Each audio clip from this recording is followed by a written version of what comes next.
গুরুত্বপূর্ণ শিক্ষা দিতে আসতেছে।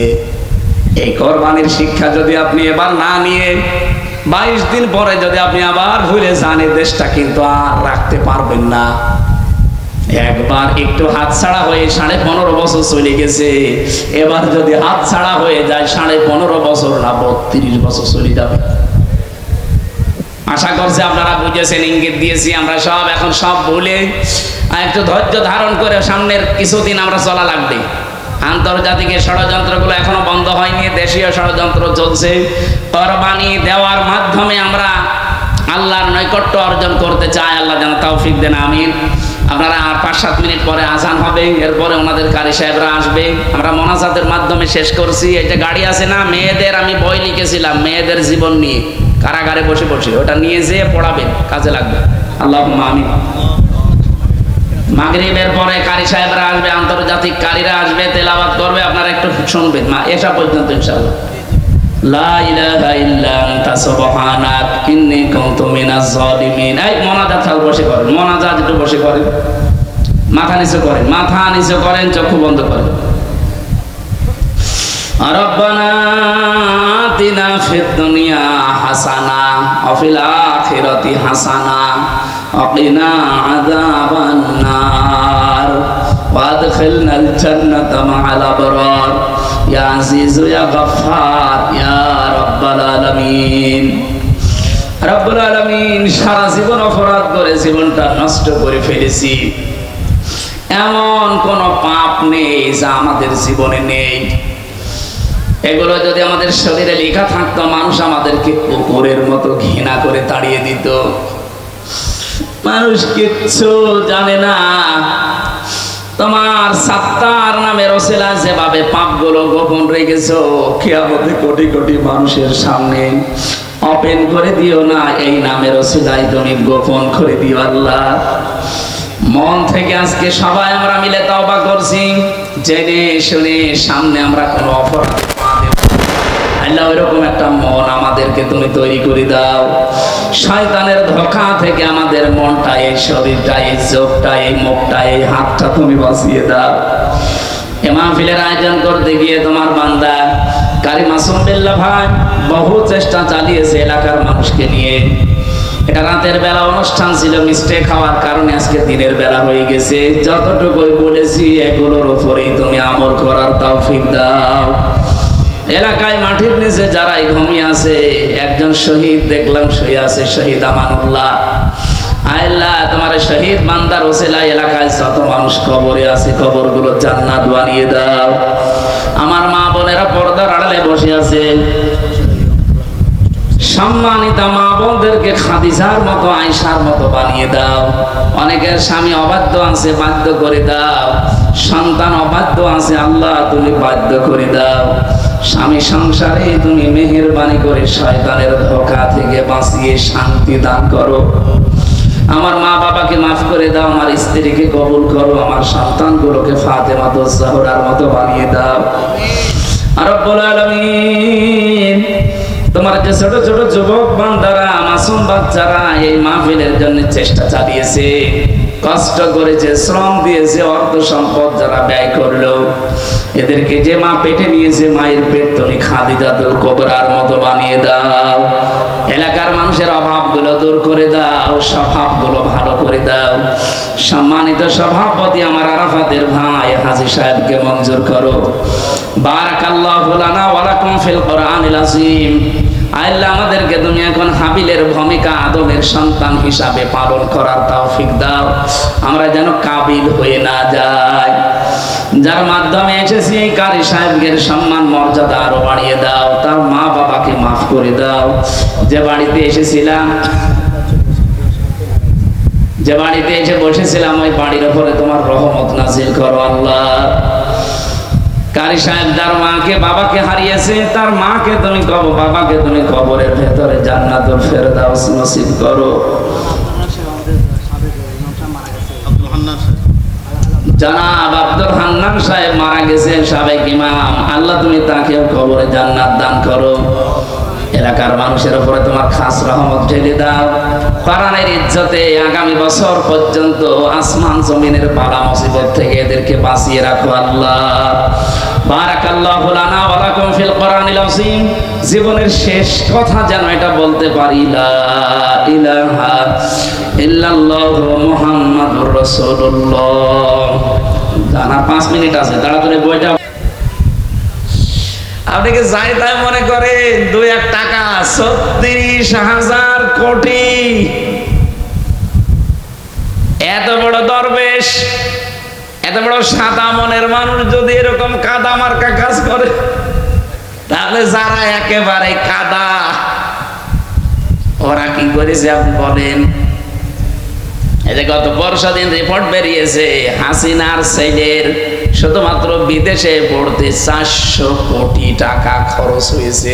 সুবহানাল্লাহ। একটা মানুষের পড়তে যদি এত টাকা খরচ হয়, কি বিলাসিতায় ছিল আপনি বলেন তো? আপনি কি অন্য দিকে নিয়ে যাবেন না? বলেন, শেখ হাসিনার যে পরিবার কি বাংলাদেশের ভেতরে শ্রেষ্ঠ ধনী? আমার বাবার মতো। তার যদি এত টাকা খরচ হয় একটা ছেলের পেছনে, তার আমরা যারা আছে আমরা কি এদেশে ভাড়াটিয়া নাকি? আমাদের ছেলে মেয়ের কোনো দাম নেই। কথা বললে কিছু মানুষ শুধু নিজের দিকে টেনে নেয়, মনে হয় যে ওরেই বলছি, আমি আপনাকে বলছি না। একটা সাদা মানুষের পরিচয় দিলাম, বলেন এত ভালো মানুষ আমরা মনে করতাম। সেই লোকটার ওপরে সোরাত সিরাত ভালো ছিল, কিন্তু অন্তর ভালো ছিল না। না যে এত টাকা মানুষ চুরি করে, 2-1 টাকা 5 টাকা 10-20 হাজার হলে তো মেনে নেওয়া যায়। এখানে আজকে থেকে আমরা যদি কোরআনের আমল করতে পারি, কোরআন কেন্দ্রিক কাজ হয় আমাদের, এই পৃথিবীতে তাকওয়া কি সেটা আপনি নিজে নিজে অনুভব করবেন যে তাকওয়া আমার ভেতরে পয়দা হয়ে গেছে। তাকওয়ার যতগুলো মিনিং আছে তার ভেতরে অন্যতম হচ্ছে আল কিনায়াতু বিল কলিল। আপনি অল্পে তুষ্ট হয়ে যাবেন, বেশি পাওয়া লাগবে না আপনার, অল্প কিছু হলে আপনি তুষ্ট হয়ে যাবেন। এই যে জেলখানায় যারা আমরা 3 বছর কাটালাম, আমি আর কত মানুষ জেলের পরে জেল খাটতে আছে। জেলখানার সম্বল বাটি আর কম্বল, এছাড়া আর কিছু নেই। একটা বাটি দেয় আর কম্বল আছে, এছাড়া জেলখানায় আপনার নিজের বলতে আর কিচ্ছু নেই। মানুষের জীবন কাটছে না। আমার তো 3টা বছর মাত্র এই 2টা জিনিস দিয়ে কেটে গেল। একটা বাটি দিয়েছিল আর একটা কম্বল দিয়েছিল জেল থেকে। আর বাইরে থেকে যেহেতু আমাদের যোগাযোগ বিচ্ছিন্ন ছিল, সব কিছু খবরাখবর নিষেধ, তা আমার জীবন কাটেনি। 3 বছর কষ্ট হয়েছে, কিন্তু চলে তো গেছে। ওই সময় থেকে আমি নিজেকে আস্তে আস্তে করে কন্ট্রোল প্রায় করে ফেলেছি যে দুনিয়ার জীবনটা এরকমই, অল্পে যে যত তুষ্ট হতে পারবে সে মানসিকভাবে তত বেশি শান্তি পাবে। আজ হাজারো পরিবারে আমাদের শান্তি থাকে না। অনেক পরিবারে নিজের পুরুষ যারা আমরা আছি উচ্চবিলাসিতা, আর বউগুলো যেগুলো পেয়েছি ওগুলো একেবারে ঐশ্বরিয়া মার্কা। ওর স্বামীর ইনকাম প্রতি মাসে 15,000 টাকা। এমনও বউ আছে তার পেছনে খরচ করা লাগে প্রতি মাসে 14,000 টাকা। এরকম বউ দেশে নেই? না তো থাকবে। আমার ভাইরা না, ও একটা দুঃখে পড়েছে বলে বলে ফেললো। এখানে হাজারো মানুষ আমরা এরকম আছি। সম্মানিত মা বোনেরা, আপনাকে আল্লাহ যে স্বামীর বাড়িতে দিয়েছে, ওর যতটুকু ইনকাম আছে ওইটার উপরে আপনার চাহিদাকে নিয়ন্ত্রণ করা লাগবে।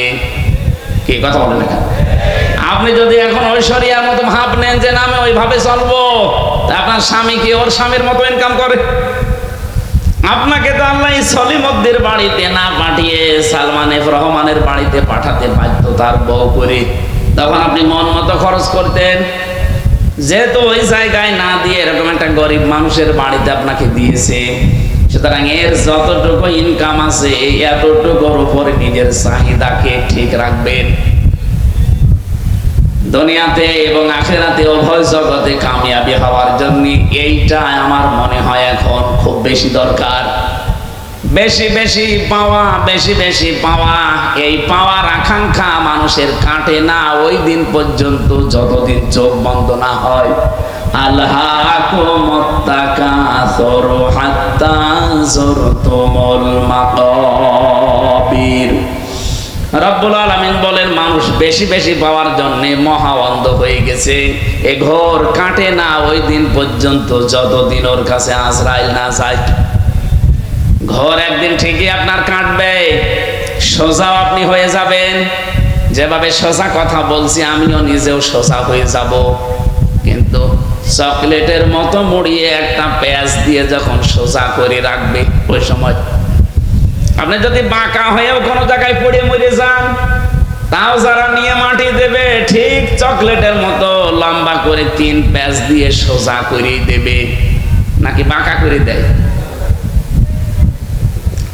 এখন হয়তো কেমন কেমন লাগছে যে ছাতা এখন কি বলে, দুনিয়া কি মজা লেলো, খাও দাও ফুর্তি করো, আর এ কি আরম্ভ করেছে। আরে ভাই, কোনো গ্যারান্টি যদি থাকতো আমি বলতাম না। যেহেতু বসে আছেন দাঁড়াবেন, সে গ্যারান্টিও আপনার হাতে আছে নেই। এটা গল্প পড়েছিলাম উপন্যাসে। এক ব্যাঙ একদিন সাপকে ডাক দিয়ে বলে, বন্ধু সবই তোমার ভালো লাগে, তুমি যে আঁকা বাঁকা হয়ে চলাফেরা করো ওইটা ভালো লাগে না, একটু সোজা হয়ে চলতে পারো না? সোজা হয়ে চললে দেখতেও তো ভালো লাগে, একটু আঁকা বাঁকা হয়ে যাও। সাপ বলে, কি তুই আমার চলায় ভুল ধরলি? দিয়েছে 100 বল। ব্যাংকে ধরতে পারে নাই, দিয়েছে এরকম পানির ভেতরে লাফ। উপরে বসে আছে ফনা তুলে। এখান থেকে একটা জিনিস জানা যায়, গোখরা সাপ যেগুলো বিষধর, এরা যদি একবার ফনা তোলে, ফনা তুলতে সময় নেয় না, কিন্তু স্বাভাবিক হতে সময় লাগে। এখানে চলতে ফিরতে রাতের বেলা দিনের বেলা যেহেতু এলাকায় বহু গাছগাছড়া আছে, যদি বিষধর কোন সাপ, গোখরা সাপ যেটা কি বলে, কলিম সাপ নাকি বলে, গোখরা, এটা যদি সামনে পড়ে, যদি ফনা তুলে ফেলে, আপনি নিরাপদ দূরত্বে চলে যাবেন। এমনি ফনা তুলতে বেশি সময় নেয় না, কিন্তু স্বাভাবিক হতে অনেক সময় লাগে। যেহেতু স্বাভাবিক হতে ওর সময় লাগছে, ওই রাস্তা দিয়ে যাচ্ছিল এক রাখাল, সারাদিন গরু চড়িয়েছে, ছাগল চড়িয়েছে, মেজাজ হট হয়ে আছে। দেখছে ফস ফস করছে, গরু মারা যে লাঠি ছিল ওইটা দিয়ে আচ্ছা করে পিটিয়েছে। আইলের উপরে জমির এই যে সীমানা আইল থাকে ওর উপরে লম্বা করে রেখে দিয়েছে। ব্যাংক চিন্তা করে, কি গো বন্ধুর তো কোনো খবর নেই। উঠে যাচ্ছে, ষাট হয়ে পড়ে আছে, বলছে হাউ আর ইউ, খবর কি? ডাক দিয়ে বলছে, বন্ধু আমি এইটাই চেয়েছিলাম যে আঁকা বাঁকা ছিল না, সোজা চলো, দেখতে ভালো লাগবে। যে তুমি সোজা হইলে মরার পরে, এই সোজা যদি আগে হইতে এখন এভাবে পড়ে থাকা লাগতো না। আপনিও সোজা হবেন ঠিকই, এখনই চোখ বন্ধ হয়ে যাক, ঠিক সোজা হয়ে যাবেন। এই জন্য অল্পে তুষ্টি, এটা যেহেতু তাকওয়ার 2 নম্বরে গুরুত্বপূর্ণ একটা পয়েন্টে আছে, আল খাউফু মিনাল জালিল, আল কিনায়াতু বিল কলিল, আল আমালু বিত তানজিল। 4টা বিষয় যদি কোনো মানুষ দুনিয়ায় মানতে পারে, সে যেন মনে করে আমার ভেতরে আল্লাহর ভয় আছে, আমি তাকওয়া অর্জন করেছি। আল্লাহকে না দেখে যেমন বিশ্বাস করি, এভাবে না দেখে ভয় করা। বলেন তো, লেপের নিচে আপনি বসে বসে মোবাইলে, কম্পিউটারে, টেলিভিশনে এমন এমন দৃশ্য দেখেন পৃথিবীর কেউ জানে না। অন্য কেউ দেখলে আপনি লজ্জা পান, নিজে দেখলে আনন্দ পান, এরকম দৃশ্য নেই? এ জায়গায় কেউ যদি না থাকে, একজন আছে, দেখতেছে কে? আরো জোরে বলে। আমি শুধু বলবো, আপনি শুনবেন, এইটাই বিষয় না। আমি নিজে যেন আজকে থেকে এর উপরে চলতে পারি, আপনারাও চালাতে পারি, সেই তৌফিক আল্লাহ দান করেন। কেউ দেখে না, একজন দেখতেছে। ওনাকে যেমন না দেখে আমি বিশ্বাস করি, না দেখে ওইভাবে ভয়ও করি। টেলিভিশন হোক, মোবাইল হোক, কম্পিউটার হোক, ল্যাপটপ হোক, যেটা বাইরে দেখা যায় যাচ্ছে ওইটা টেলিভিশনের পর্দায় দেখা যায় যাচ্ছে। যেটা বাইরে দেখা যায় নেই, যেটা টিভির পর্দায়, মোবাইলের পর্দায়ও দেখা যায় নেই। এটা মাসলা। কথা বুঝেছে? একটা মেয়ে লোকের সর্বোচ্চ পর্দা হচ্ছে আজিমাত। হাত মোজা, পা মোজা দিয়ে মাথার চুল থেকে পায়ের তালু পর্যন্ত পোড়াটা ঢেকে রাখবে। এমনকি চোখের উপরও হিসাব টেনে দেবে একটা কালো হালকা কাপড়। এটার নাম আজিমাত। এটা যদি কেউ করে চলতে পারে ও সোনায় সোহাগা। কিন্তু মেয়েদের জন্য রুখসাত আছে, ছাড় আছে। সব জায়গা তো আর ওরকম আপনি চলতে পারবেন না। এজন্য কিছু কিছু জায়গায় ছাড় আছে মেয়েদের জন্য। এই হাতের কবজি, পায়ের পাতা আর মুখমণ্ডল, এই তিনটা জায়গা বাদ দিয়ে যদি প্রয়োজন হয় আপনি পুরা শরীর ঢেকে বাইরে যেতে পারবেন। আলেমদের এখানে মতামত আছে দুইটা। আগে যেটা বললাম ওইটাই আপনি যদি মেনে চলতে পারেন তাহলে সর্বোত্তম। ইমাম আবু হানিফা রহমতুল্লাহ আলাইহির মত হচ্ছে একটা মেয়ে লোকের সতর বা পর্দা ফরজ যতটুকু, মুখমণ্ডল, হাতের কবজি, পায়ের পাতা বাদ দিয়ে পুরা শরীর আপনি ঢেকে রাখবেন। আর একটা পুরুষ মানুষের সতর কি নাভি থেকে শুরু করে হাঁটু পর্যন্ত ঢেকে রাখাই লাগবে যদি কাপড় থাকে। কাপড় না থাকলে আপনি উলঙ্গ হয়েও থাকতে পারেন। এখান থেকে আর একটা মাসলা বের হয়, যারা গোসল করতে যান, বিশেষ করে আটক জায়গা, আপনি কাপড় চোপড় খুলেও গোসল করতে পারেন, জায়েজ আছে। কথা বুঝতেছেন? তাই বলে আপনি এই নদীতে আবার সব খুলে নেবেন না।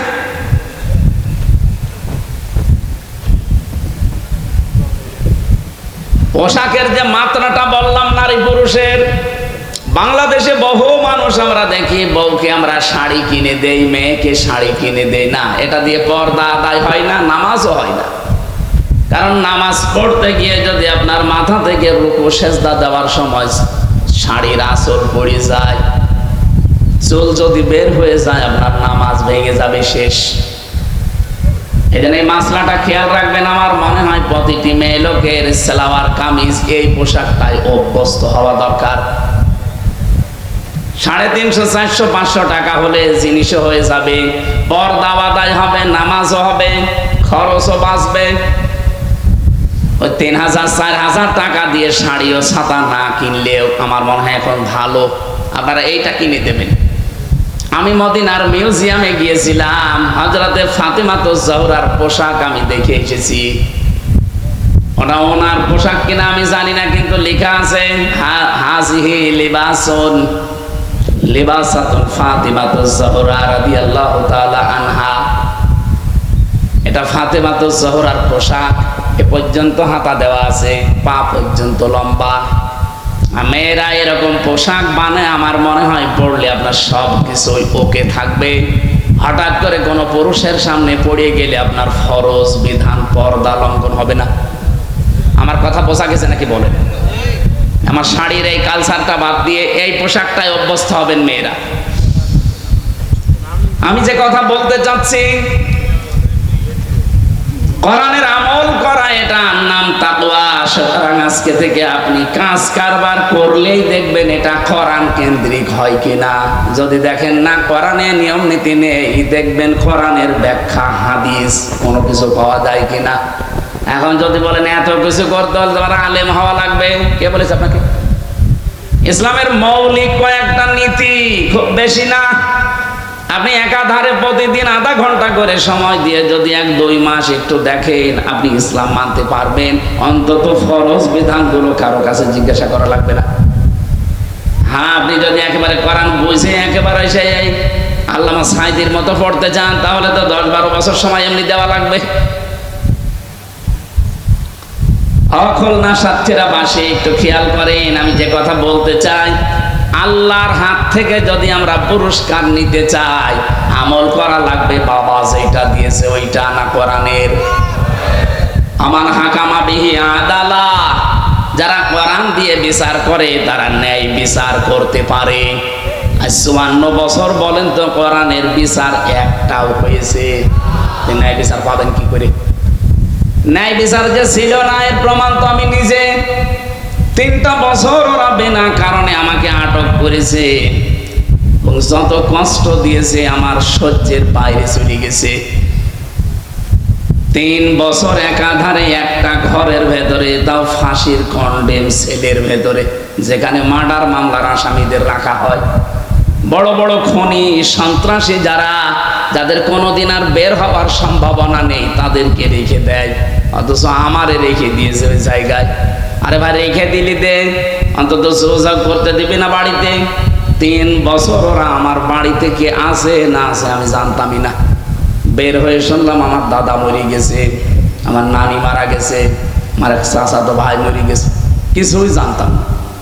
কি কষ্ট পেয়েছিলাম 3 বছর। আপনি নিজের জায়গায় একটু দাঁড় করান তো, একটু খোলামেলা দিলেও তো হয়। জেলখানা তো বড় জায়গা। আমি যে গাজীপুরের কাশিমপুরে ছিলাম ওটা প্রায় একটা গ্রামের মতো, এদিক ওদিকে মিলায় প্রায় 2.5 কিলো 3 কিলোমিটার একটা গ্রাম। এত বড় হয়?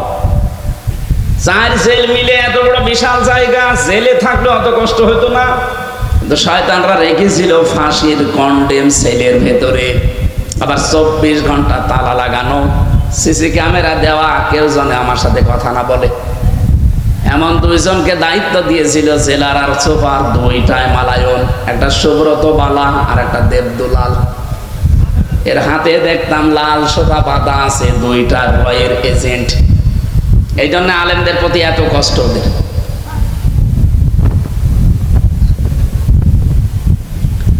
আমার সাতক্ষীরাবাসী, আমি আমার ইমান থেকে বলছি, বাংলাদেশের 64 জেলার ভেতরে মন থেকে ইমানের কারণে আপনারা যেহেতু কষ্ট পেয়েছিলেন বেশি, এই জন্য একটু ভালোবাসা আপনার প্রতি এমনি বেশি। অন্য জেলায় গেলে মায়াটা আসে না, কারণ ওরা এত কষ্ট দিনের জন্য, ইসলামের জন্য পায়নি। এ জেলার মানুষ যত কষ্ট সহ্য করেছে 15 বছর, চিন্তা করতে পারেন। একটা মানুষের বাড়ি বুলডোজার দিয়ে মাটির সাথে মিশিয়ে দিয়েছে বিনা কারণে। এ জেলায় না এটা?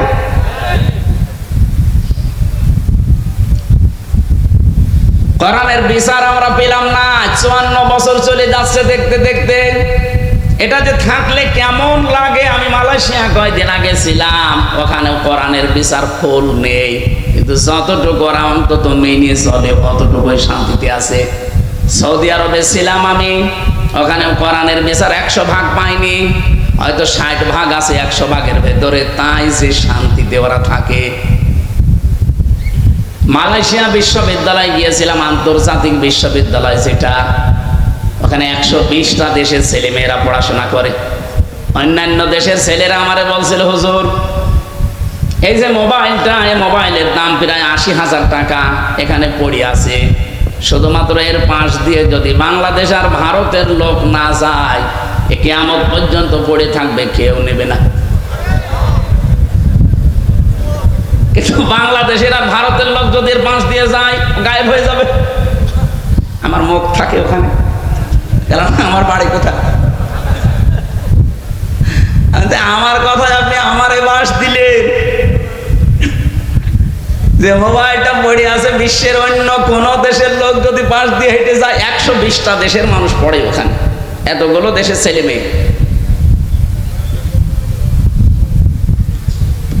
কেউ নেবে না পড়ে থাকলে, কিন্তু আপনাদের দেশের লোক আর ভারতের কোন শয়তান যদি পাশ দিয়ে যায়, ও গায়েব করে ফেলবে।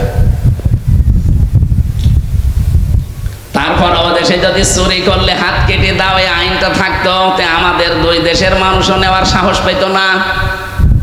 আমার দাদা, আমার ছোট দাদা বলছিল যে আমি একবার হজে যে দেখি অজুখানায় একটা মোবাইল পড়ে আছে, কেউ নিচ্ছে না। চিন্তা করলাম কি গো, মোবাইল কি নষ্ট নাকি? কিন্তু সিসি ক্যামেরা দেওয়া তো।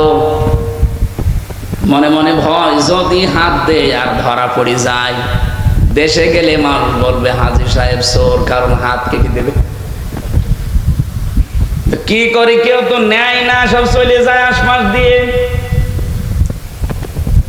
এদিক ওদিকে তাকিয়ে দেখলাম এখন আর কেউ ভেতরে নেই, আস্তে করে তুলে নিলাম।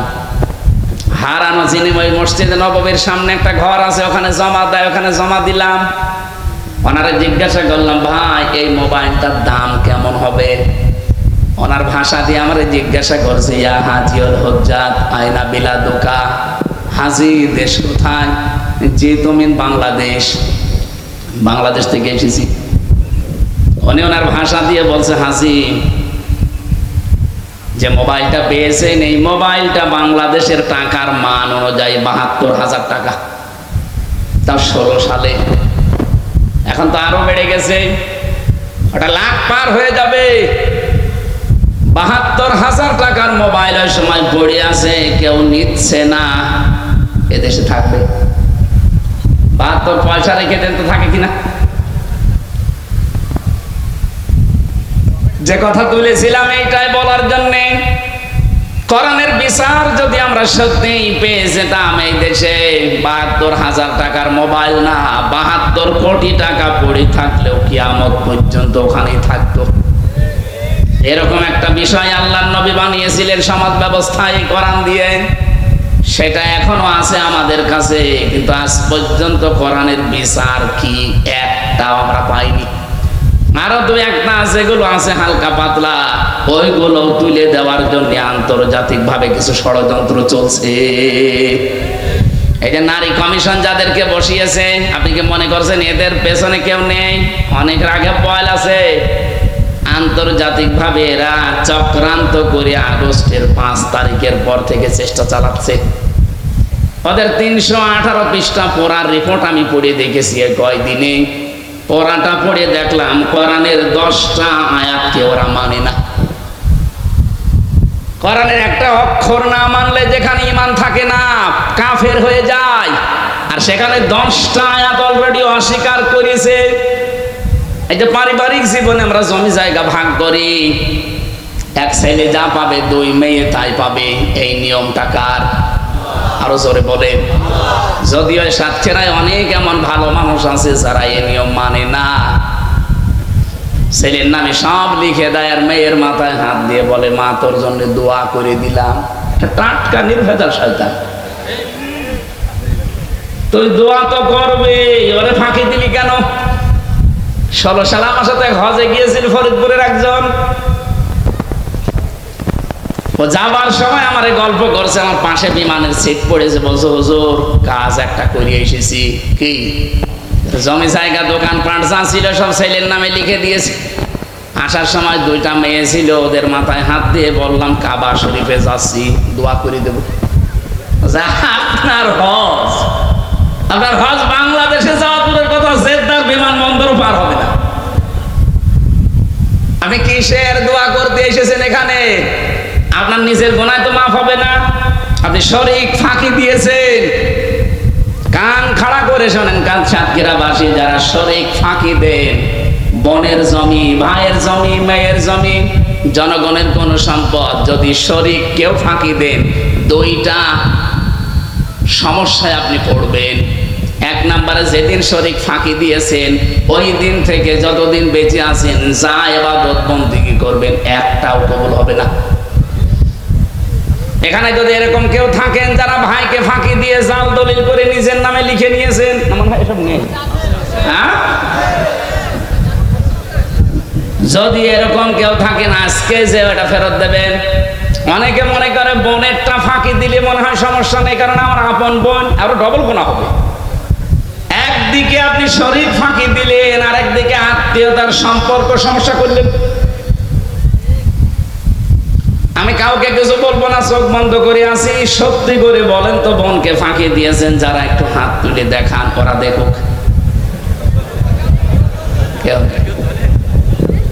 আমার মনে হয় এই এলাকায় ভাই কারি সাহেব আপনার ওয়াজ দিয়া ঠিক হয়নি, এত সব আল্লাহর ওলি বসে আছে। কিসের ওয়াজ দিয়েছেন আপনি? এখানে গান দেবেন?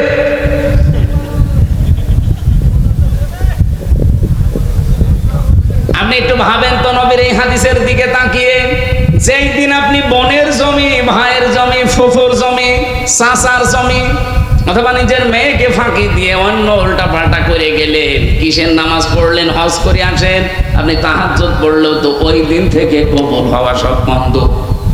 দুই নম্বরে যেদিন মারা যাবেন ঈমান পাবেন না, বেঈমান হয়ে মরবেন। আপনি যারা দাঁড়িয়ে আছেন, কতবার বললাম আপনাদের, মূর্তির মতো দাঁড়িয়ে থাকেন কি? একটা ইবাদত চলছে এখন। ইবাদতের যে সমস্ত সিস্টেম আছে প্রত্যেকটা জায়গায় মানা লাগবে। নামাজে আপনি এদিক ওদিকে তাকালে যেমন নামাজ হয় না, এটা একটা ইবাদতের জায়গা এখন অলরেডি শুরু হয়ে গেছে। আফদালুল ইবাদাতি তিলাওয়াতুল কোরআন, এই হাদিস অনুযায়ী। এই জন্য জায়গা পেলে আপনাদের যে ভালো জায়গা দিয়েছে তো বসেন, ওখানে বসে পড়লে একটু পরে রোদ পড়ে যাবে ইনশাল্লাহ। বাংলাদেশের ঐতিহ্যবাহী জেলা মাজলুম একটা জেলা সাতক্ষীরা, এটা আশাশুনি থানার অন্তর্গত।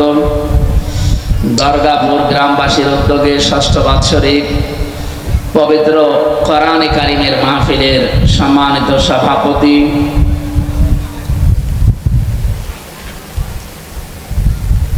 জনাব আলহাজ মাওলানা শেখ মহসিন উদ্দিন দামাত বারকাতুহুল আলিয়া, মাহফিলের প্রধান অতিথি শেখ তারিকুল ইসলাম,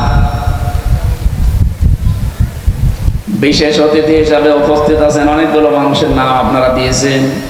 শেখ হাবিবুল্লাহ হাবিব, আলহাজ মাওলানা আব্দুল হান্নান, শেখ গোলাম কুদ্দুস ময়না, শেখ লিয়াকত আলী।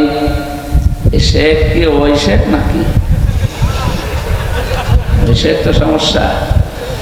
আলহাজ গাউসুল হোসেন রাজ, জনাব আবুল কালাম গাজী, জনাব আব্দুল গনি সরদার। পবিত্র কোরআন তেলাওয়াত করলেন আপনাদের এলাকার সন্তান, আন্তর্জাতিক পুরস্কার প্রাপ্তকারী শেখ মাসুম বিল্লাহ। আরো মনে হয় তেলাওয়াত করবেন হাফেজ কারি মুস্তাকিম বিল্লাহ সহ অন্যান্য ওলামা ইকরাম। আগামীকালও এখানে মাহফিল হবে নাকি? আল্লামা আব্দুল্লাহ আলামিন ভাই আসবেন, হাফেজ মাওলানা আব্দুল্লাহ আল মামুন সাহেব আসবেন, আরো অন্যান্য ওলামা ইকরাম আপনারা দাওয়াত দিয়েছেন, তারা এখানে আসবে ইনশাআল্লাহ। মঞ্চে বসা ওলামা ইকরাম, সামনে বসা মুসলমান ভাইরা, পর্দার আড়ালের সম্মানিতা মা এবং বোনেরা, প্রাণপ্রিয় সাতক্ষীরাবাসী, জুলাই আগস্টের এই ৩৬শে জুলাইয়ের পর থেকে আমরা ষড়যন্ত্রের ভেতরে আছি। গোপন এবং গুপ্তচর কিছু তৈরি হয়ে গেছে অলরেডি। এদের কারণে আমরা আবার হুমকির ভেতরে পড়তে যাচ্ছি। খুব সতর্ক থাকা লাগবে। আর এই জেলা তো আরো টার্গেট বেশি। সারা বাংলাদেশে বাতিলদের টার্গেটই, জালেমদের টার্গেটই ছিল সাতক্ষীরা আর চাঁপাইনবাবগঞ্জ। এই দুই জেলার উপর যা ওরা চালিয়েছে, আমার মনে হয় ৫৪ বছরও এত অত্যাচার হয়নি। এই অত্যাচারের কারণে আল্লাহ রাব্বুল আলামিন যেদিন জান্নাত দেওয়া আরম্ভ করবে বাংলাদেশের ৬৪ জেলার মানুষকে, এই জেলা দিয়ে আমার মনে হয় আরম্ভ হবে ইনশাআল্লাহ। এরপরও নবীজির হাদিস হচ্ছে, ধনীদের চাইতে গরিব মানুষগুলো ৫০০ বছর আগে জান্নাতে যাবে। আর বাংলাদেশের অন্যান্য জেলার চাইতে এই জেলা একটু গরিব। কি কথা বললেন? গরিব বলতে কি সমস্যা? আপনারা তো আর চট্টগ্রাম সিলেটের মতো না, যেহেতু কাজ করে খায় আমরা। আল কাসিব হাবিবুল্লাহ, যারা কাজ করে খায় এরা সাধারণ মানুষ না, এরা আল্লাহর বন্ধু। আমরা মনে করি ওই গাছতলায় বসে আছে, বাঁশতলায় বসে আছে বিভিন্ন দরগা। এটা তো দরগাপুর নাকি? এলাকায় দরগা আছে বেশি? দরগা নেই আলহামদুলিল্লাহ। দরগা থাকবে কেন? হিন্দুদের দুর্গা আর আমাদের মুসলমানদের দরগা জিনিস একই। দুর্গা থেকে দরগা করে ঠিক করেন নি, দুটো জিনিসই প্রায় একই। দুর্গা আর দরগা জিনিস একই।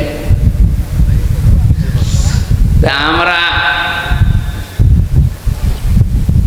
ষড়যন্ত্রের ভেতরে যেহেতু আছি, আর একটা গুরুত্বপূর্ণ মাস চলছে আমাদের সামনে। আর কয়েকদিন পরে, মাত্র ২২ দিন বাকি আছে ঈদুল আজহা। সেই সংক্রান্ত একটা আয়াত কোরআন থেকে পড়েছি, তাফসীর আকারে কথা বলার চেষ্টা চালাবো। আমা তাওফীকি ইল্লা বিল্লাহ। নবীজি জানিয়েছেন মান ক্বালা বিহি সাদাকা, যারা কোরআন দিয়ে কথা বলে এরা সত্য কথা বলে। এখানে যেখানে কথা শুনবেন, যার কথা শুনবেন, যদি কোরআন দিয়ে বলে ওইটা সত্য কথা না, এইটা ঠিক বলা ঠিক হয়। এইটা ঠিক হয়নি এই জন্যে, কারণ বাংলাদেশে বহু মানুষ আমরা দেখি তারা কোরআনের আয়াত পড়ে কথা শোনায়, কিন্তু ওই কথা কোরআনে নেই। এই জন্য আপনাদেরকে আহ্বান জানায়, সব ফরজের বড় ফরজ কোরআনের জ্ঞান অর্জন করা। এইটার দিকে এগিয়ে আসা লাগবে, নয়তো আপনাকে ভুল ভাল বুঝিয়ে মানুষ অন্যদিকে নিয়ে চলে যাবে। এই সাতক্ষীরা নলতা এলাকায় যে গিয়াসউদ্দিন তাহেরি সাহেব আসে, এ কিন্তু কোরআনের আয়াত পড়েই কথা শোনায়।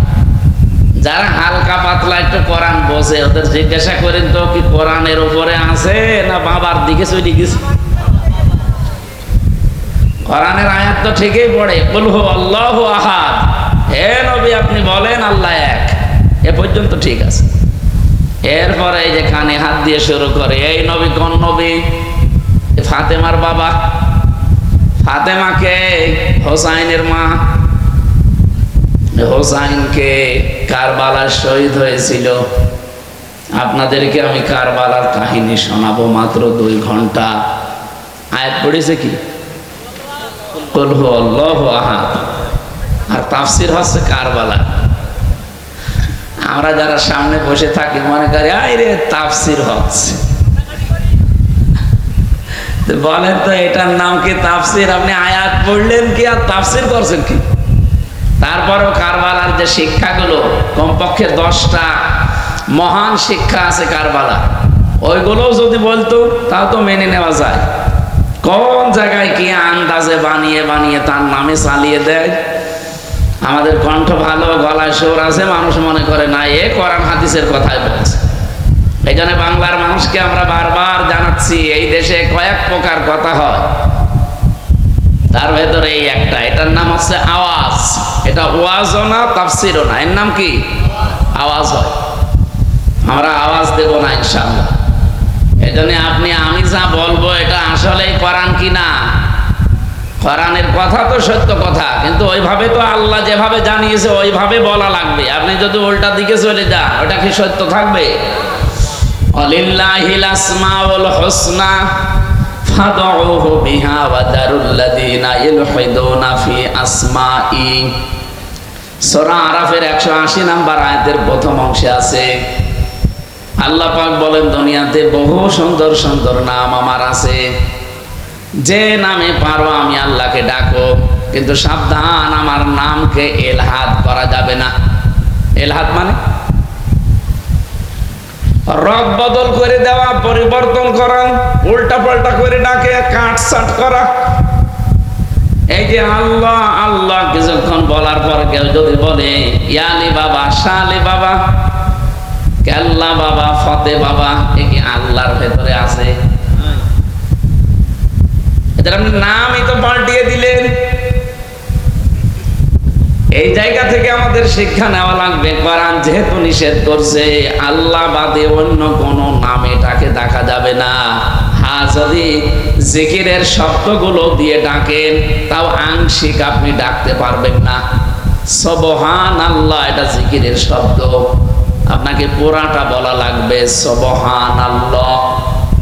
কেউ যদি বলে সুবহান সুবহান, জিকির হয়েছে না? হয়। আপনাকে আল্লাহু আকবার বলা লাগবে, শুধু আকবার আকবার বলতে পারবেন না। আলহামদুলিল্লাহ বলা লাগবে, আলহামদ আলহামদ বলা যাবে না। ঠিক লা ইলাহা ইল্লাল্লাহ বলা লাগবে, লাইলা লাইলা বলা যাবে। বলে আল্লাহর নামই খণ্ডন করা নিষেধ, উলট পালট করে ডাকা নিষেধ। আপনি কোথায় পেয়েছেন ভণ্ডামি? কোরআন দিয়ে কথা বললে সত্য কথা বলে, কিন্তু কোরআন দিয়ে তো কি ছেলের না আল্লাহর? তামাম দুনিয়া ভর্তি সম্পদ দিলেও যদি আমার আল্লাহ বলে না, তোর ছেলে তোর দায়িত্ব পালন করবে না, ওই ছেলে ওই সম্পদ নিয়ে আরো অবৈধ কাজে ব্যয় করবে।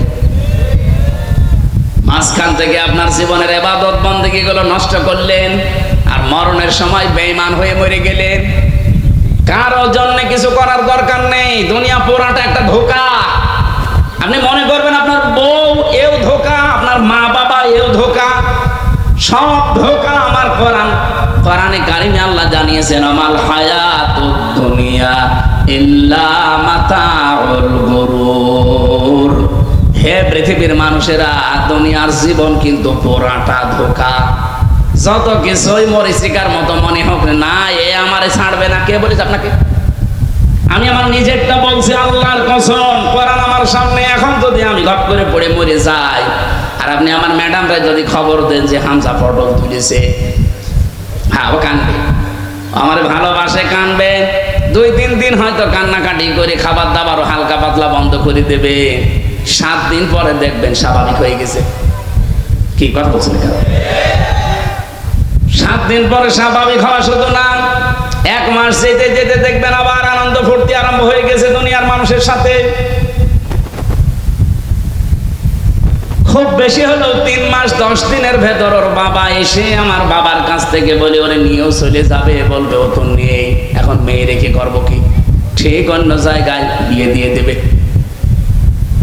আমার কবরের মাটি এখনো শোকায়নি। ও মাত্র 7 দিন বিয়ের বয়স। দেখবেন ওর বাবাকে নিজেই বলবে, আব্বা হামজা তো আর কি ছিল, এখন যেটা পেয়েছে এটা 100 গুণ ভালো। এটা বলবে, 100 ভাগ বলবে। আমি এই যে ক্যামেরার সামনে নিয়ে বলছি, বলবে ও। শুধু আমারটাই বলবে, আপনাদেরটা বলবে না। ওই যে দাঁড়িয়ে আছে, একটু জিজ্ঞাসা করে আসেন তো, যান। এখন কি আপনি এখন মারা যান, আপনাকে যদি আমরা বলি যে ওই বউ যে খাটে থাকে, খাটের নিচে রেখে দেবো কবর দিয়ে, কোন বউ আছে রাজি হবে ওই বউটা নিয়ে আসেন? জীবনও রাজি হবে? বলবো না, রাতের বেলা জিন আসবে। এই হচ্ছে দুনিয়া। এইটার জন্য আপনি কার জন্য কি করে যাচ্ছেন? আপনার আখিরাত নষ্ট করে। আমি আমার ইমান থেকে একটা বিষয় জেলখানায় থেকে বুঝেছি, নাইতো এর আগে আমি এটা শুনতাম কিন্তু বাস্তবতায় টের পেতাম না। এটা উপলব্ধি করেছি এই বিচ্ছিন্ন থাকার কারণে, যে দুনিয়া আসলে কেউ কারো না, সব স্বার্থের পেছনে আছে। আমি যার জন্য যা করে যাচ্ছি বলেন তো, কুষ্টিয়ায় আমার বাবার নাম রিয়াজউদ্দিন, আমার দাদার নাম জাহান আলী, তার বাবার নাম নমাজ আলী। এরপরে আমি আর চিনি না। 3 পুরুষের পরে আমার আর মনে নেই, আমি আর চিনিও না। এ মুরব্বিকে যদি জিজ্ঞাসা করা হয় আপনার বাবার নাম কি, বলেন তো। আপনার দাদার নাম, তার দাদার নাম জানি না। আমি তো তাও 3 পুরুষ বল, 2 পুরুষের পর আর মনে নেই, আর জানার দরকার নেই। সাতা চেনি আমি করবো কি? এখন বলেন তো, এই যে নমাজ আলীর বাবা, যেটা খুব বেশি হলো 61 বছর আগে মরে গেছে লোকটা, মাত্র 61 বছর আগে লোকটা। আমি সেদিন হিসাব করলাম খাতা কলম দিয়ে, যে দেখি আমার দাদা, আমার দাদার বাবা, হিসাব করে দেখি আমার বাবা, দাদা আর তার বাবা, এই 3 পুরুষ মাত্র। হিসাব করে করে দেখলাম মাত্র 61 বছর আগে মরে গেছে লোকটা। আমার মনে মনে হচ্ছিল, ওই নমাজ আলীর বাপ যদি এখন এসে বলে, কুষ্টিয়ার এই 2 তলা বাড়ি আমার, এই ভিটা আমি বানিয়েছিলাম, এখন আমি থাকবো, আল্লাহর কসম ওই বুড়োকে আমি ঢুকতে দেবো।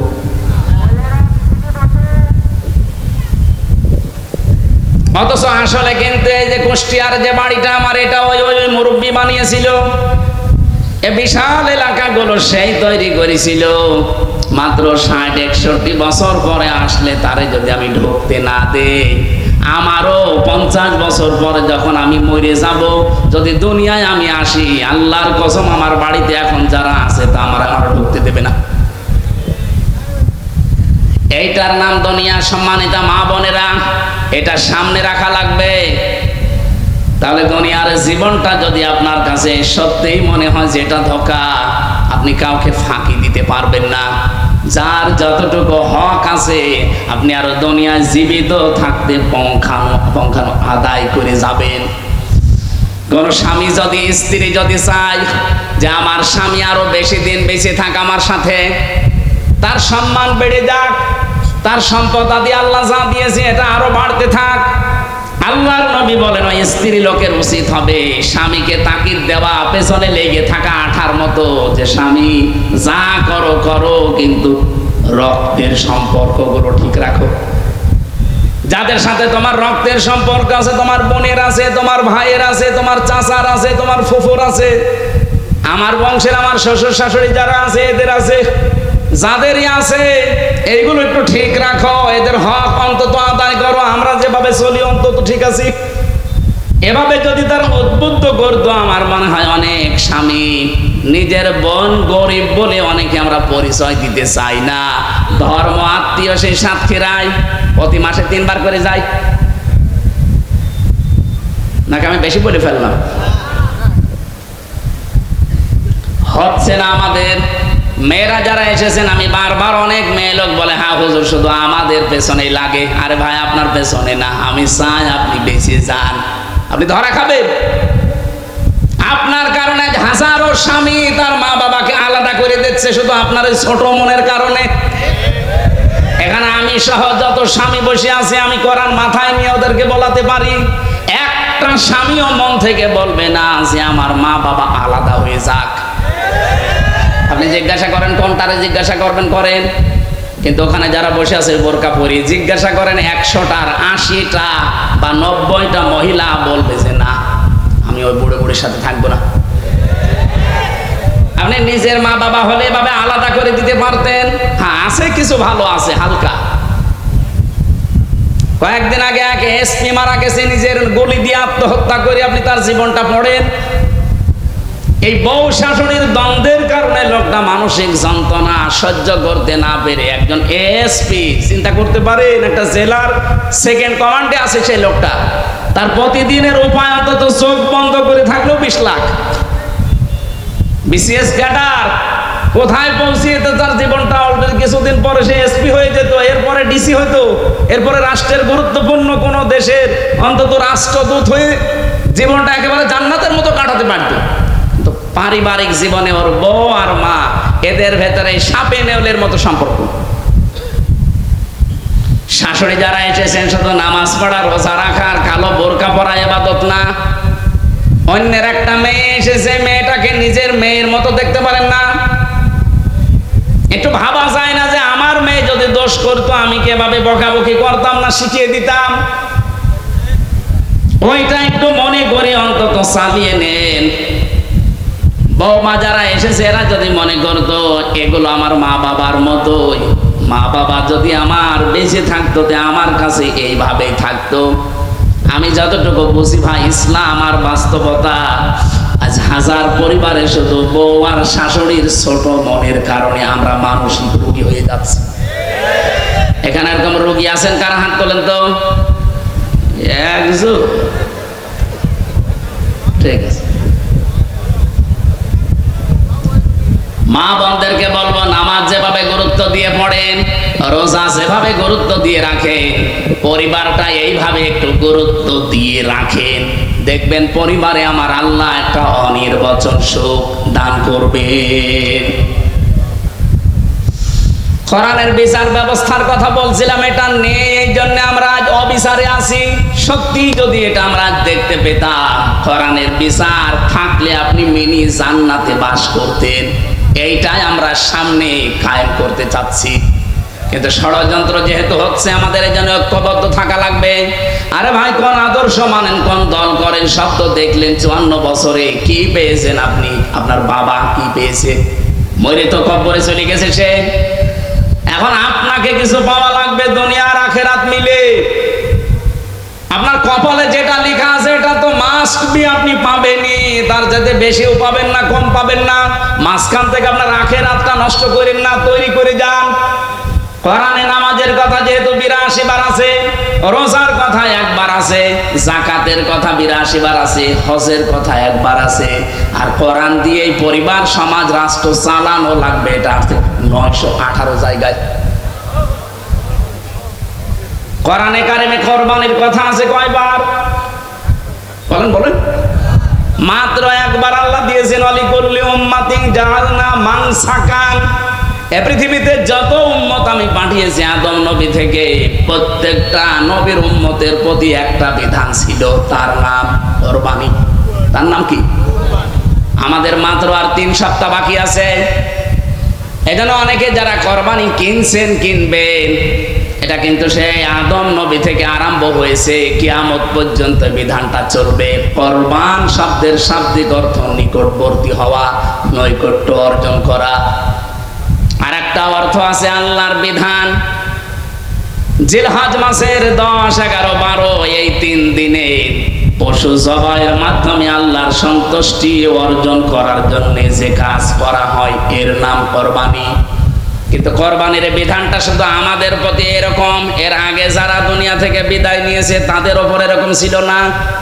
হযরতে আদম আলাইহিস সালামের কাহিনীটা আল্লাহ আমাদেরকে শুনিয়েছেন আজকের তেলাওয়াতকৃত আয়াত সূরা মায়েদার 27 নম্বর আয়াত, ওয়াতুলু আলাইহিম নাবা আবনাই আদামা বিল হক। হে নবী, আপনার উম্মতদেরকে আদম নবীর কাহিনীটা একটু ভালো করে শোনান। আদম নবীর ওই সন্তানদের যে কাহিনীটা, ইদ করবা কুরবানান, যখন তারা কোরবানি পেশ করেছিল, তাদের শরীয়তের নিয়ম ছিল এরকম চাটিয়াল ময়দানে পশু জবাই করে রেখে আসতো, আকাশ থেকে আগুনের ঝলক এসে পুড়িয়ে ফেলতো, তাহলে বুঝতো লোকটা ভালো মানুষ, ওর টাকা হালাল। আর যেটা জবাই পড়ে থাকতো আগুনের ঝলক এসে পড়িয়ে দিত না, এলাকার মানুষ বুঝতো যে 2 নাম্বার, এর টাকাও 2 নাম্বার। আর আমার মনে হয় মাঝে মাঝে আয়াতটা পড়লে এই শরীয়ত যদি এখন আমাদের দেশে থাকতো, কত হাসি যে ধরা খেত। ঠিক মানে এখানে আমরা 1000-এর ভেতরে 990 জন ধরা খাতাম। কথা বলে না, দেখতে তো ভালোই মনে হচ্ছে, অর্থ সম্পদ উপায় ঠিক নেই। এমনকি নিজে পবিত্র না, নিজেও অপবিত্র হয়ে আছে, হারাম মাল ভেতরে ঢুকিয়ে নিজের শরীর মন সব অপবিত্র করে আছে। অপবিত্র সম্পদ দিয়ে জবাই করবে কোরবানি, ওটা জীবনও আকাশ থেকে আসবে না। এই 2 ভাইয়ের ভেতরে এই কোরবানির নিয়মটা ছিল তাদের। একজন যখন রেখে এসেছে কবুল হয়েছে, আর একজনেরটা হয়নি। আল্লাহ পাক বলেন তখনই আর একটা যে আছে ভাই, যারটা হয়নি এ লোকটা তেড়ে এসেছে। ফাতাকাব্বালা মিন আহাদিহিমা ওয়া লাম ইয়াতাকাব্বাল মিনাল আখার ক্বালা লা আকতুলান্নাকা লামে তাকিদনুনে সাকিলা।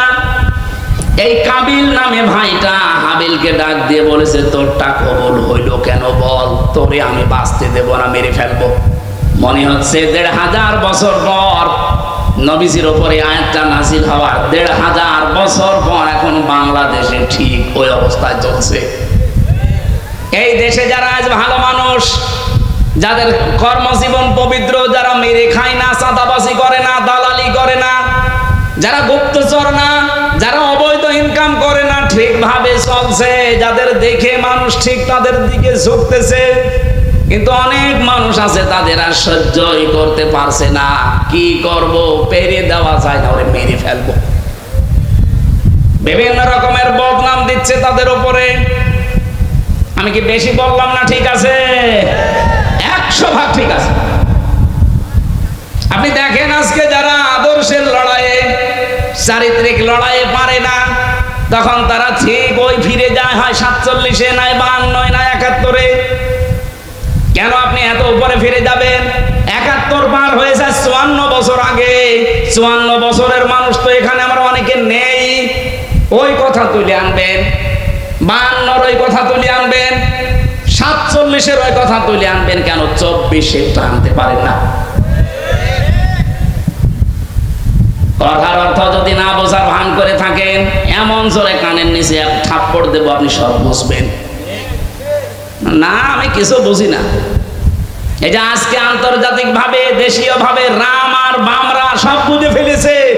আগস্টের 5 তারিখের পরে দেশে যেভাবে ইসলামের গণজোয়ার আরম্ভ হয়েছে, ওদের সব খাওয়া শেষ, কারণ ওদের তো চরিত্রই নেই।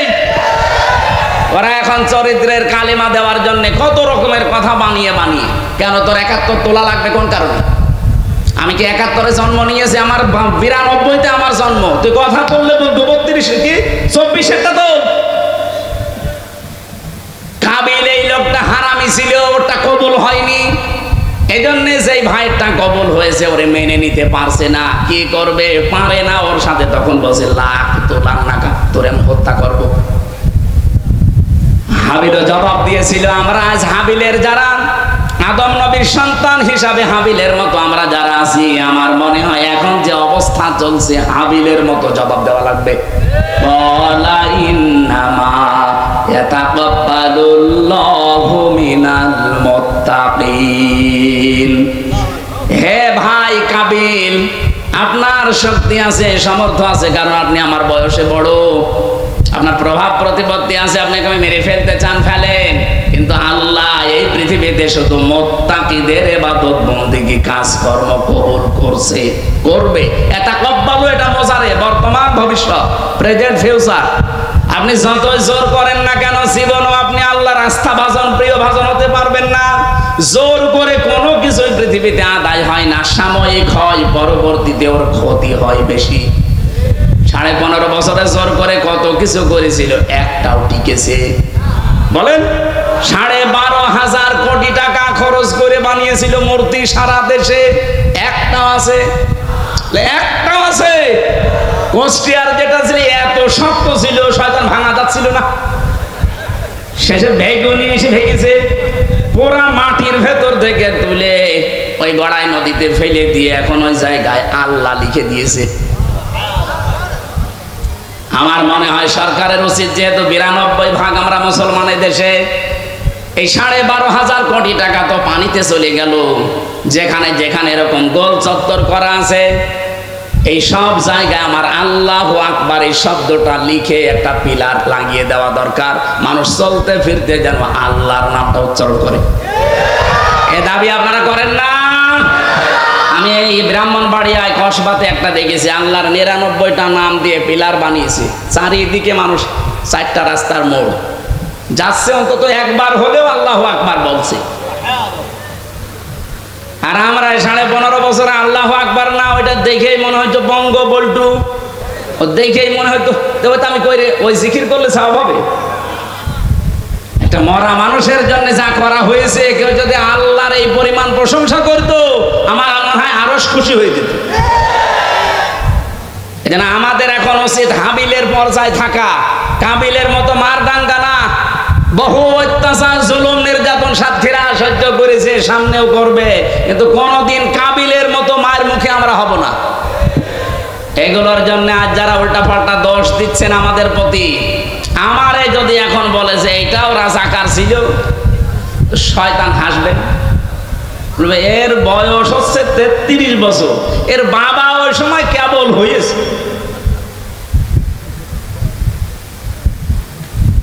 যেহেতু দেশি এবং আন্তর্জাতিক ভাবে চেষ্টা চলছে এই দেশে যেন ইসলামের উত্থান হতে না পারে, এই 54 বছরে একটা ট্যাগ লাগিয়েছিল ইসলামের প্রতি যে আমরা নাকি টেররিস্ট, আমরা নাকি সন্ত্রাসী, আমরা নাকি জঙ্গি।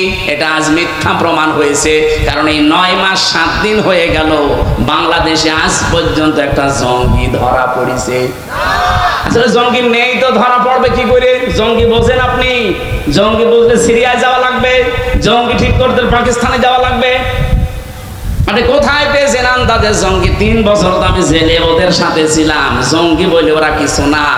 আমার মতো সাধারণ মানুষ জঙ্গি মামলা লাগিয়ে দিয়েছে। ওর ভেতরে একজন পেয়েছিলাম, তার নাম আব্দুল মতিন, 17 বছর জেলে আছে। ও হচ্ছে আল্লাহর দলের প্রধান সারা বাংলাদেশের। ওনারা বললাম, ভাই আপনি আল্লাহর দলের সভাপতি, সেক্রেটারি কে? বলছে আমার ছেলে। ও আপনি সভাপতি, আপনার ছেলে সেক্রেটারি, আর বাংলাদেশে কেউ নেই। এই হচ্ছে জঙ্গি। কারণ এগুলো বসে বসে লিখতে হয় হাসি হাসি না, তো হাসি বলাও নিষেধ। আর এটা মন্তস্থ করতো এই দেশের গোয়েন্দা বিভাগের কিছু আছে। এই ভারতের 5টা গোলাম ছিল আর আমেরিকার গোলাম ছিল, এরা আমি নিজে তো দেখেছি রিমান্ডে। এই শয়তানরা নিজেরা বলছে আপনার কোনো দোষ নেই। তা দোষ নেই তো আমার উপর এত অত্যাচার কেন? একজনকে টাইট দেব, আরো 100টা মোল্লা টাইট হবে। মানে এমন কষ্ট দেব যেন আপনারে দেখে অন্তত আরো 100 মোল্লা টাইট হয়ে যায়। এই ছিল ওদের মিশন। তাছাড়া আমারে বাড়ি থেকে নিয়ে গেল কুষ্টিয়ার গ্রামের বাড়ি হালসা থেকে, আর পরের দিন পেপারে দিলেও কে দিয়েছে যে কুষ্টিয়ার চোরহাট থেকে ওনাকে আমরা গোপন আস্তানা থেকে নিয়ে এসেছি। ওরাটা টাহা মিথ্যা কথা। নেলো বাড়ি 2 তলা থেকে নিয়ে গেল, আর লেখছে কোন জায়গায় কুষ্টিয়া চড়াতে। এভাবে প্রত্যেকে যত মানুষ আমি ভেতরে পেয়েছিলাম, কত মানুষ 3 বছর 5 বছর 7 বছর পড়ে আছে কেউ জানি না। ওই ডিবি অফিসে কাউন্টার টেরিজমে মাটির নিচে পড়ে আছে। চেহারা দেখলে ভয়ঙ্কর, ভয় লাগে মাঝে মাঝে। এত বড় বড় নখ হয়ে গেছে। 4 মাস 5 মাস পরে একবার নখ কাটতে দেয়। চুল দাড়ি গোপ, মনে হচ্ছে ওরে বাবা জঙ্গল থেকে আসতেছে। কেউ জানে না। সিলেটের একজনকে পেয়েছিলাম, আমার পাশের ছেলে ছিল, যে ভাই কয় বছর আছে, বলছে আমি জানি না। তার মানে কমপক্ষে 7-8 বছর পড়ে আছে। ওর চুল দাড়ি নখ মখ দেখলে ভয় লাগতো। অথচ পাশের ছেলে তো খালি মাঝখানে একটা দেওয়াল, এই কোলে তো এই যে লোহার ব্যারিকেড দেওয়া। কথা বললে শুনতে পেতাম, মাঝে মাঝে সামনে নিয়ে আসতো, দেখা হতো। এই মাটির নিচে কোনো আওয়াজ নেই। দিন কখন হয় রাত কখন হয় জানতাম না।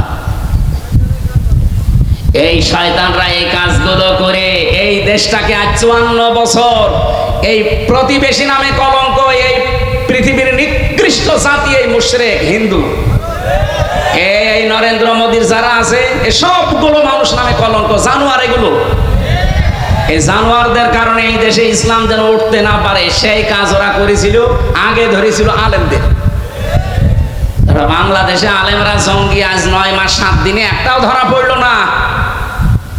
কারণ জঙ্গির নাটক পাঠাইতো লিখে লিখে, আর এগুলো মন্তস্থ করতো ওদের দিয়ে। ওরাও পালিয়েছে, ও পালিয়েছে। এখন জঙ্গি পাবেন কোথায়? মসজিদ গুলো একটার পর একটা ভাঙছে। আজ পর্যন্ত পৃথিবীর ইতিহাস আমরা পাইনি যে যত খারাপ হোক, যে আল্লাহর ঘর ভেঙে দিয়েছে। 1500 বছর আগে একবার ভাঙতে এসেছিল, নিচেই ভেঙে গেছে। আব্রাহা কাজ মাকুল হয়ে গেছে। আর এই শয়তানরা কতগুলো, প্রায় 900 কতগুলো মসজিদ ভেঙেছে অলরেডি। আজকেও একটা ভেঙেছে।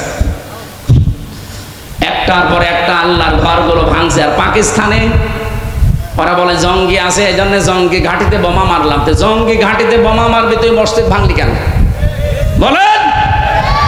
মসজিদ ভেঙেছে, মাদ্রাসা ভেঙেছে, বাচ্চা মেরেছে, এর নাম জঙ্গি ঘাটিতে হামলা করা? পাকিস্তানও জবাব দিয়েছে ঠিক মতো, বুনিয়ান ও মারসুস দিয়ে। বাপ না, দোলা ভাই না। শেষ পর্যন্ত সৌদি আরবকে কল দিয়ে হয়নি, আমেরিকারে ধরেছে যে তাড়াতাড়ি থামান, এরা তো একেবারে আল্লাহর নামে লেগেছে, আমাদের একেবারে নির্বংশ করে ছাড়বে। বাংলাদেশের দিকে এখন টার্গেটটা, কারণ পাকিস্তানের এই যুদ্ধটা থামিয়েছে একটা উদ্দেশ্য নিয়ে। এরা এই যুদ্ধটা থামিয়ে এখন টার্গেটটা এদিকে দিয়েছে। কিছু দালাল আর কিছু গুপ্তচরকে এরা অলরেডি রেডি করে জাতির ভেতরে এখন ফাটল ধরাতে চায়। এই মাহফুজ আলম একজন। আপনি বাস্তবতা বোঝেন না, ভেতরে খোঁজ খবর নিয়ে দেখেন, 2 দিন রিমান্ডে বাড়ি দেন, সব বলে দেন। যেহেতু গভীর ষড়যন্ত্র চলছে, আমাদেরকে কাবিলের ভূমিকা পালন করলে হবে না, হাবিলেরটা ভূমিকা পালন করা লাগবে, নীরব। আরে ভাই, আপনারটা জীবনও কবুল হবে না। আপনি যা আরম্ভ করেছেন, আজকে একজন আকিকার ছাগল, আমি আসার সময় দেখছিলাম না, আকিকার ছাগল কেনার জন্য বাজারে যাচ্ছে, 3-4 জন লোক তারে ধরে পিটিয়ে বসে চাঁদা দেওয়া লাগবে এখান থেকে। একটা কথা হলো, এটা কে ফেরেশতারা করছে নাকি? সে যারাই করছে। তা আপনি এইরকম কাজ করে জীবনেও এই দেশের মানুষের কাছে আপনি মন পাবেন? এই লোকটার জীবনের দিকে তাকিয়ে বলেন তো, জীবনে কোনোদিন চাঁদাবাজি করেছে কিনা বলেন? চুরি করেছে কিনা? ডাকাতি করেছে? জেনা করেছে? আর আপনার জীবনে কি? তা আপনার এই মানুষ যে কাছে টানবে, টানবে কি দিয়ে? আপনার তো চরিত্রই নেই। এই জন্য আহ্বান জানাচ্ছি, হাবিলের মতো চরিত্রবান হন। কোরবানি দেবেন, সঙ্গে সঙ্গে আগুনের ঝলক এসে পুড়িয়ে ফেলবে, কবুল হবে। আর কাবিলের মতো এরকম উদ্ধত্ত প্রকাশ করবেন, অহংকারী হবেন, উল্টা পাল্টা উপায় করবেন, 2 নাম্বারই, জীবনেও আপনি জনগণেরও মন পাবেন না, আল্লাহ তো পাবেনই না। আল্লাহ রাব্বুল আলামিন বলেন, কোরবানির এই ইতিহাসগুলো আপনার উম্মতদেরকে আপনি শোনাবেন, গুরুত্বপূর্ণ শিক্ষা দিতে আসতেছে। এই কোরবানির শিক্ষা যদি আপনি এবার না নিয়ে 22 দিন পরে যদি আপনি আবার ভুলে যান, দেশটা কিন্তু আর রাখতে পারবেন না। একবার একটু হাতছাড়া হয়ে 15.5 বছর চলে গেছে, এবার যদি হাতছাড়া হয়ে যায় 15.5 বছর না 32 বছর চলে যাবে। আশা করছি আপনারা বুঝেছেন, ইঙ্গিত দিয়েছি আমরা সব। এখন সব ভুলে একটু ধৈর্য ধারণ করে সামনের কিছুদিন আমরা চলা লাগবে। আন্তর্জাতিক ষড়যন্ত্রগুলো এখনো বন্ধ হয়নি, দেশীয় ষড়যন্ত্র চলছে। কোরবানি দেওয়ার মাধ্যমে আমরা আল্লাহর নৈকট্য অর্জন করতে চাই। আল্লাহ যেন তৌফিক দেন, আমিন। আপনারা আর 5-7 মিনিট পরে আজান হবে, এরপরে ওনাদের কারি সাহেবরা আসবে। আমরা মোনাজাতের মাধ্যমে শেষ করছি। এই যে গাড়ি আছে না, মেয়েদের আমি বই লিখেছিলাম মেয়েদের জীবন নিয়ে, কারাগারে বসে বসে, ওটা নিয়ে যেয়ে পড়াবেন, কাজে লাগবে। আল্লাহুম্মা আমিন। মাগরিবের পরে কারি সাহেবরা আসবে, আন্তর্জাতিক কারিরা আসবে, তেলাওয়াত করবে, আপনারা একটু শুনবেন এসা পর্যন্ত ইনশাআল্লাহ। লা ইলাহা ইল্লা আনতা সুবহানাক ইন্নী কুনতু মিনাজ জালিমিন। এই মোনাজাত বসে করেন, মোনাজাত একটু বসে করেন, মাথা নিচু করেন, মাথা নিচু করেন, চক্ষু বন্ধ করেন। রব্বানা আতিনা ফিদ দুনিয়া হাসানা ওয়া ফিল আখিরাতি হাসানা ওয়া কিনা আযাবান নার ওয়াদখিলনাল জান্নাতা মা'আল আবরার ইয়া আজিজু ইয়া গফফার ইয়া রাব্বাল আলামিন। রব্বুল আলামিন, সারা জীবন অপরাধ করে জীবনটা নষ্ট করে ফেলেছি। এমন কোন পাপ নেই যা আমাদের জীবনে নেই। এগুলো যদি আমাদের শরীরে লেখা থাকতো, মানুষ আমাদেরকে কুকুরের মতো ঘৃণা করে তাড়িয়ে দিত। মানুষ কিচ্ছু জানে না। তোমার সাত্তার নামের ওসিলায় যেভাবে পাপগুলো গোপন রেখেছো, কিয়ামতে কোটি কোটি মানুষের সামনে ওপেন করে দিও না, এই নামের ওসিলায় তুমি গোপন করে দিও আল্লাহ। মন থেকে আজকে সবাই আমরা মিলে তওবা করছি, জেনে শুনে সামনে আমরা কোনো অপরাধ পা দেব না। আল্লাহ ওইরকম একটা মন আমাদেরকে তুমি তৈরি করে দাও। শয়তানের ধোঁকা থেকে আমাদের মনটা, এই শরীরটা, এই চোখটা, এই মুখটা, এই হাতটা তুমি বাঁচিয়ে দাও। এ মাহফিলের আয়োজন করতে গিয়ে তোমার বান্দা কারি মাসুম বিল্লাহ ভাই বহু চেষ্টা চালিয়েছে এলাকার মানুষকে নিয়ে। এটা রাতের বেলা অনুষ্ঠান ছিল, মিষ্টি খাওয়ার কারণে আজকে দিনের বেলা হয়ে গেছে। যতটুকুই বলেছি এগুলোর উপরেই তুমি আমল করার তৌফিক দাও। এলাকায় মাটির নিচে যারাই ঘুমিয়ে আছে, একজন শহীদ দেখলাম শুয়ে আছে, শহীদ আমানুল্লাহ। আল্লাহ, তোমার শহীদ বান্দার ওসিলায় এলাকায় যত মানুষ কবরে আছে, কবরগুলো জান্নাত বানিয়ে দাও। আমার মা বোনেরা পর্দার আড়ালে বসে আছে, সম্মানিত মা বোনদেরকে খাদিজার মতো, আয়েশার মতো বানিয়ে দাও। অনেকের স্বামী অবাধ্য আছে, বাধ্য করে দাও। সন্তান অবাধ্য আছে, আল্লাহ তুমি বাধ্য করে দাও। স্বামী সংসারে তুমি মেহেরবানি করে শয়তানের ধোঁকা থেকে বাঁচিয়ে শান্তি দান করো। আমার মা বাবাকে মাফ করে দাও, আমার স্ত্রীকে কবুল করো, আমার সন্তানগুলোকে ফাতেমাতুজ জাহরার মতো বানিয়ে দাও। রব্বুল আলামিন, তোমার যে ছোট ছোট যুবক বান্দারা, মাসুম বাচ্চারা এই মাহফিলের জন্য চেষ্টা চালিয়েছে, কষ্ট করেছে, শ্রম দিয়েছে, অর্থ সম্পদ যারা ব্যয় করলো, এদেরকে যে মা পেটে নিয়েছে, মায়ের পেট তুমি খাদিজাতুল কুবরার মতো বানিয়ে দাও। এলাকার মানুষের অভাবগুলো দূর করে দাও, স্বভাবগুলো ভালো করে দাও। সম্মানিত সভাপতি আমার আরাফাতের ভাই হাজী সাহেবকে মঞ্জুর করো। বারাকাল্লাহু লানা ওয়া লাকুম ফিল কোরআনিল আযীম। আল্লাহ, আমাদেরকে তুমি এখন হাবিলের ভূমিকা আদমের সন্তান হিসাবে পালন করার তৌফিক দাও, আমরা যেন কাবিল হয়ে না যাই। যার মাধ্যমে এসেছি এই কারি সাহেবের সম্মান মর্যাদা আরো বাড়িয়ে দাও, তার মা বাবাকে মাফ করে দাও। যে বাড়িতে এসেছিলাম, যে বাড়িতে এসে বসেছিলাম, ওই বাড়ির উপরে তোমার রহমত নাজিল করো আল্লাহ। কারি সাহেব যার মাকে বাবাকে হারিয়েছে, তার মাকে তুমি বাবাকে তুমি কবরের ভেতরে জান্নাতুল ফেরদাউস নসিব করো। জনাব আব্দুল হান্নান সাহেব মারা গেছে, সাবেক ইমাম, আল্লাহ তুমি তাকে কবরে জান্নাত দান করো। এলাকার মানুষের উপরে তোমার খাস রহমত ঢেলে দাও। কোরআনের ইজ্জতে আগামী বছর পর্যন্ত আসমান জমিনের বালা মুসিবত থেকে এদেরকে বাঁচিয়ে রাখো আল্লাহ। বারাকাল্লাহু লানা ওয়া লাকুম ফিল কোরআনিল আযীম। জীবনের শেষ কথা যেন এটা বলতে পারি, লা ইলাহা ইল্লাল্লাহু মুহাম্মাদুর রাসূলুল্লাহ।